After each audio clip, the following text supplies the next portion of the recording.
കനത്ത മഴയെ തുടർന്ന് കർണാടകയിൽ അങ്കോലയിലെ മണ്ണിടിച്ചിൽ കാണാതായ മലയാളി ഡ്രൈവർ അർജുൻ നായരുടെ തിരച്ചിൽ വീണ്ടും തുടങ്ങി. കോഴിക്കോട് കക്കോട് സ്വദേശി അർജുൻ അടക്കം 15ഓളം പേരാണ് 4 ദിവസമായി മണ്ണിനടിയിൽ കുടുങ്ങിയത്.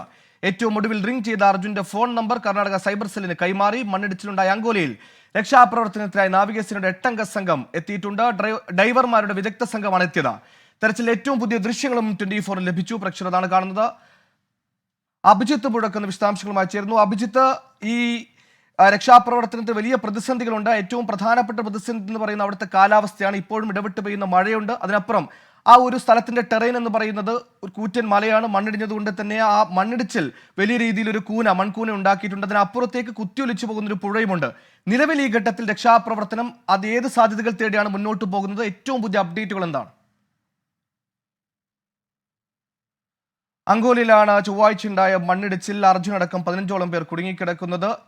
ഇന്നോടുകൂടിയാണ് വലിയ രീതിയിൽ രക്ഷാപ്രവർത്തനം അതിന്റെ ഒരു വേഗത്തിലേക്ക് എത്തിയിരിക്കുന്നത്. ഇപ്പോൾ നാവികസേനാ സംഘമടക്കം, ഇന്നലെ NDRF സംഘമടക്കമാണ് പരിശോധന നടത്തി. ഇന്നിപ്പോൾ നാവികസേനാ സംഘം കൂടി എത്തിയിരിക്കുന്നു. അഭിജിത്ത്, ഇപ്പോൾ നമ്മൾ നേരിടുന്ന ഈ രക്ഷാദൗത്യത്തിലെ ഏറ്റവും വലിയ പ്രതിസന്ധി ഒന്ന് കാലാവസ്ഥയാണ്, രണ്ടാം സ്ഥലത്തിന്റെ ടെറൈനാണ്.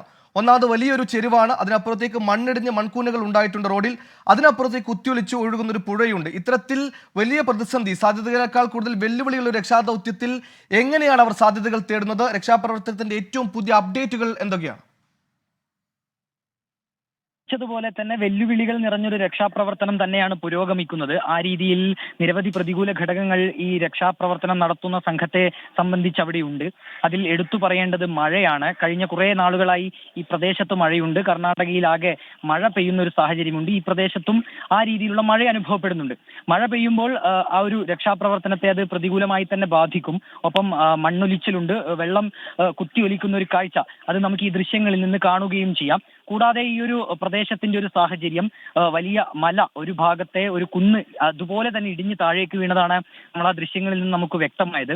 അതിനാൽ തന്നെ ഈ മണ്ണ് അവിടെ നിന്ന് നീക്കം ചെയ്യുക എന്നുള്ളത് വളരെ ശ്രമകരമായ ഒരു ദൗത്യമാണ്. ആ ശ്രമകരമായ ഒരു ദൗത്യം അത് എത്ര വേഗം അത് പൂർത്തീകരിക്കാൻ കഴിയും എന്നുള്ളതാണ് പ്രധാനപ്പെട്ട ചോദ്യം.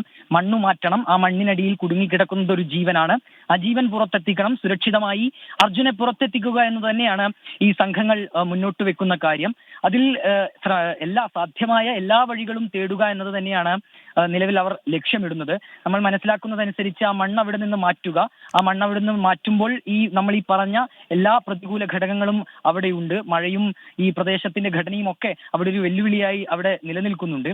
പക്ഷേ ഈ ഇത്തരം കാര്യങ്ങളിൽ, അതായത് ഈ രക്ഷാപ്രവർത്തനങ്ങളിലൊക്കെ വൈദഗ്ധ്യം നേടിയ ഒരു സംഘം തന്നെയാകാം അവിടെ എത്തിയിട്ടുള്ളത്. നേവിയുടെ സംഘമാണ് അവിടെ എത്തിയിട്ടുള്ളത്. കൂടുതൽ പേർ അവിടെ എത്തുമോ എന്നുള്ള കാര്യത്തിൽ നിലവിൽ നമുക്കൊരു സ്ഥിരീകരണമില്ല. പക്ഷെ കൂടുതൽ പേരെ ഇവിടേക്ക് എത്തിച്ചുകൊണ്ട് ആ മണ്ണ് മാറ്റുന്നതിന് ആവശ്യമായ നടപടികൾ അത് എത്തരത്തിൽ മുന്നോട്ട് നീങ്ങും എന്നുള്ളതാണ് നമ്മൾ ഇനി കാത്തിരുന്ന് കാണേണ്ടത്. നിലവിൽ അവിടെ ആ സംഘം എത്തിയിട്ടുണ്ട്, നേവിയുടെ സംഘം എത്തിയിട്ടുണ്ട്.